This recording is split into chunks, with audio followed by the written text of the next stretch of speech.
Hi guys, welcome back to the channel. So today I want to take a quick look behind the scenes of a new prop firm that's just launched. So I became aware of them yesterday and I was looking through some of the Telegram groups on prop trading, and people were asking some questions. Are they legit? What are the funding programs they offer? And it got me curious. So I looked on the website and I thought, this looks fantastic. I'm going to sign up to it straight away. And then a few hours later, a video from Blake, Trade Connect VVS, dropped and went to an interview with the founder of the company, and that's where some alarm bells started ringing. So as Blake pointed out at the beginning of the video, he advocates people doing all their own due diligence and make sure you're happy with a company first before signing up to any of their programs. And I totally believe in that as well. We've seen it in the past where companies come and go, or people sign up with a particular company and don't like how their rule parameters change, or they just don't like how it operates. So I would always say, before you sign up to anybody, do your research and make sure you're comfortable. And that's what I'm doing here, doing some research behind the scenes to try and make sure the claims I'm making in the interview are actually correct. I think we're getting so used to now interviews coming out and they're not being wholly factual, or the interpretation of the truth is slightly different from what we actually believe. So that's what I'm going to do, is just literally look behind the scenes of some of the claims made, especially around the UK registration of the company. Now, I've registered many companies over the years. I still have active companies, so I know how the process works, and I research companies for other things in my job, so I actually know how they set them up and how easy it is to actually set up a company in the UK and make it look legitimate when the reality is it's not. Now, I don't know if Corp equity are legit or not. I'm not making that claim here. All I'm going to do is show you the facts I've found out.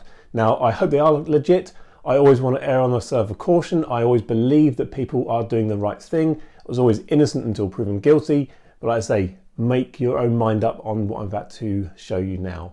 So the first big claim was we are a UK registered company, we have an office in London, we've got premises, and therefore we're actually all set up, we're all good to go. We can come and visit us if you want to and see we're all legit. And I don't think that's quite true. Just looking at the data from Companies House, which is a registration database where all limited companies in the UK have to register their information when they get formed. Okay, so this is Companies House website. I've done a quick search on the company. You can search by name or by number. And yes, it comes up registered. It was incorporated on 7th of July 2021. It's a privately limited company and we have a registered address in London. All looks pretty good so far. Now, with companies in the UK, you have to submit your accounts 1 year after formation, and therefore you still have almost another year from that point to actually file and submit the actual account details. So we can see here, you can trade as a company in the UK and not submit any information to the government or to Companies House until April 2023. Now, what that does, it allows a company to actually trade for a long period of time, take in revenue from wherever, if they actually have a UK bank account, and then theoretically they could go bust by that point, and because it's a limited liability company, the actual directors or the owners of the company don't have to pay back any of the people they owe money to. So it's also possible on the Companies House website to look at the company director and some personal information about them.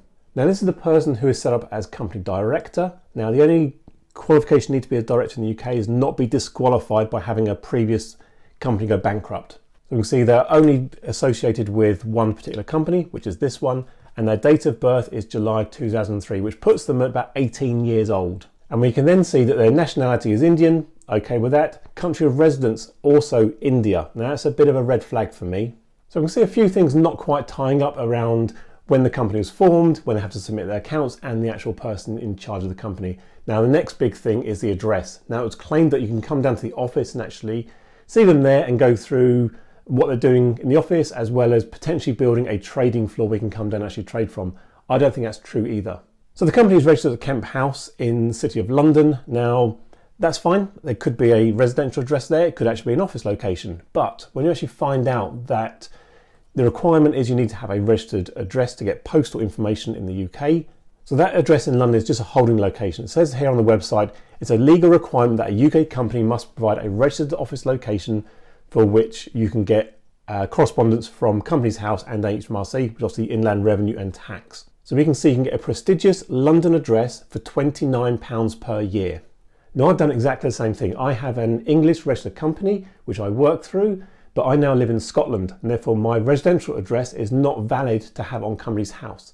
So I've done the exact same thing. I've got a London registered address for my company's registration on Companies House, and that's all legitimate and it's totally fine. But to claim that people can come down to this office when there are probably thousands of other UK registered companies based there, it just doesn't ring true.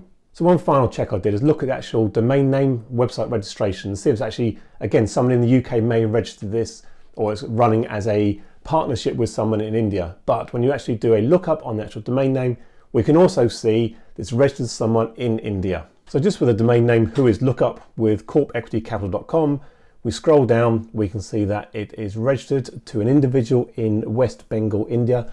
We don't get full details because of data privacy, it's all redacted. We can also see it's just registered through GoDaddy.com and probably created through that as well. So not a lot of thought and development went into actually building the website.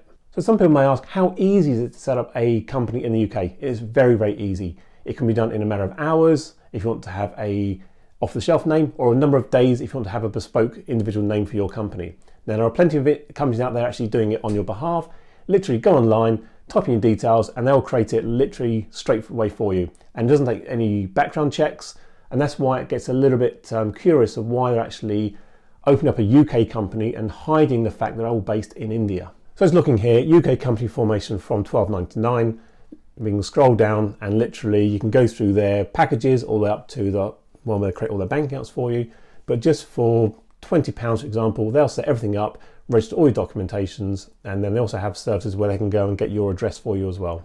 Now, what can we conclude from this discovery work? Now, it could be that if they are a legit company and they have a significant number of investors, the investors might be based in the UK, and therefore they want to have a UK company to deal with and do all the accounts and filing, etc. And therefore, you might want to think that setting up a UK company would be very prudent to cover off some of these things. Not too sure that myself. Secondly, we know that prop trading and trading in general in India is a bit of a grey area. Some people say it's illegal, some people say it's not. It could be down to the broker side of it. And setting up a company in the UK could get around a lot of the issues they might have being an Indian-based company. And thirdly, I'll let you decide why you think that Indian people setting up a company to be prop traders are disguising the fact that they are Indian-based and trying to pull off a UK company. So as always with my discovery work and recommendations for prop firms, all comes down to, would I give them any of my hard-earned cash right now? And the answer for me is no. They're too new, too unestablished, and there's too many questions around why they're trying to pose as a UK company when based in India.